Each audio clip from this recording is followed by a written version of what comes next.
Biology के compartment exam में कुछ दिन रह गए हैं, तो इस वीडियो में मैं आपके साथ स्ट्रेटेजी शेयर करूंगा कि कैसे आप नेक्स्ट 7 डेज में बायोलॉजी का सिलेबस कंप्लीट कर सकते हो। और अगर आपने मेरी स्ट्रेटेजी अच्छे से फॉलो किया, हार्ड वर्क किया, डेडिकेशन से पढ़ाई की, तो डेफिनेटली आपके इसमें अच्छे मार्क्स आएंगे। अगर मैं बायोलॉजी के चैप्टर की बात करूं, जो बायोलॉजी का सिलेबस है ना, वो यूनिट वाइज डिवाइडेड है। पहला यूनिट रिप्रोडक्शन है, इसमें 3 चैप्टर्स हैं 16 मार्क्स के। जेनेटिक्स एंड एवोल्यूशन में 3 चैप्टर्स हैं 20 मार्क्स का, इसका सबसे ज्यादा वेटेज है। बायोलॉजी ह्यूमन वेलफेयर में 2 चैप्टर हैं 12 मार्क्स के। बायोटेक्नोलॉजी एंड इट्स एप्लीकेशन में 2 चैप्टर हैं 12 मार्क्स के। इकोलॉजी एंड एनवायरनमेंट में 3 चैप्टर्स हैं 10 मार्क्स का। और हमारे जो टोटल एग्जाम है वो 70 मार्क्स का होगा। सबसे पहले हम बात करेंगे हाउ टू स्टडी। बायोलॉजी के लिए एनसीईआरटी सबसे ज्यादा इंपॉर्टेंट बुक होता है, तो आपको एनसीईआरटी अच्छे से पढ़ना है। मैंने एनसीईआरटी के हिसाब से क्विक रिवीजन के वीडियोस बनाए हैं, जिसमें मैंने 30 से 35 मिनट्स में पूरा चैप्टर कवर किया है। तो मेरी प्लेलिस्ट में जाके आप ये क्विक रिवीजन के वीडियोस देख सकते हो। इसमें मैंने 30 से 35 मिनट्स में ना चैप्टर कवर किया है, और इससे आप इजिली एनसीईआरटी कवर कर लोगे। इसमें मैंने एनसीईआरटी की most of the important lines cover की हैं। इसमें आपको डायग्राम्स मिल जाएंगी, इंपॉर्टेंट नेम, साइंटिस्ट, एक्सपेरिमेंट का नाम, सब कुछ आपको इस वीडियो में मिल जाएगा। इससे आप चैप्टर इजिली रिवाइज कर सकते हो। साथ में आपको इसके नोट्स भी मिल जाएंगे हर एक चैप्टर के,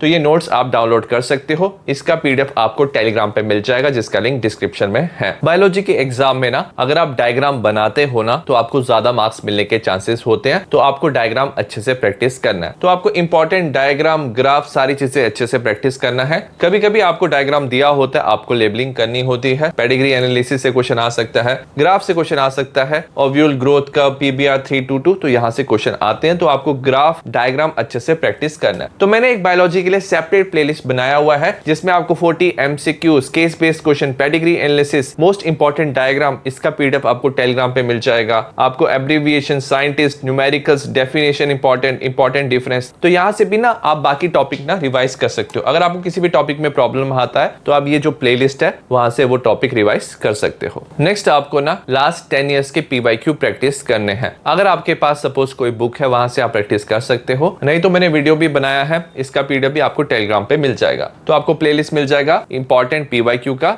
लास्ट 10 इयर्स के आपको सारे इंपॉर्टेंट PYQ मिल जाएंगे मेरी प्लेलिस्ट में। तो यहाँ से भी आप PYQ प्रैक्टिस कर सकते हो। तो आपको चैप्टर का पहले क्विक रिवीजन देखना है, उसके बाद आपको उसकी डायग्राम प्रैक्टिस करनी है, और उसके बाद आपको उसके PYQ प्रैक्टिस करने हैं। नेक्स्ट हम बात करेंगे 7 डे के प्लान की। पहले दिन आप ना sexual reproduction in flowering plant, human reproduction, reproductive health chapter ना आप पढ़ सकते हो। चैप्टर पढ़ना कैसे है, आप क्विक रिवीजन का वीडियो देख लेना, उसके बाद डायग्राम प्रैक्टिस कर लेना और PYQ प्रैक्टिस करना। मेक श्योर करना जो आप डायग्राम है लिख के और ड्रॉ करके आप प्रैक्टिस कर रहे हो। डे सेकंड में ये जो 2 चैप्टर हैं थोड़े बड़े चैप्टर हैं, इसलिए मैंने सिर्फ 2 चैप्टर रखे हैं। Principle of inheritance variation, molecular basis of inheritance, काफी इंपॉर्टेंट चैप्टर है। तो सेकंड डे आपको ये चैप्टर पढ़ने हैं, इसी सीक्वेंस में पढ़ाई करना है। और थर्ड डे आपको evolution, human health and disease, microbe in human welfare, ये 3 चैप्टर प्रैक्टिस करने हैं। तो ये 3 चैप्टर आप इजिली थर्ड डे में कंप्लीट कर सकते हो। डे 4 में आप biotechnology principle and processes, biotechnology and its application chapter practice कर सकते हो। इसमें आपको रिवीजन वीडियो, डायग्राम और PYQ प्रैक्टिस करने हैं। डे 5 में organism and population, ecosystem, biodiversity and conservation chapter आप पढ़ सकते हो। ऐसे आप 5 दिन में पूरा सिलेबस कंप्लीट कर सकते हो। उसके बाद आप ना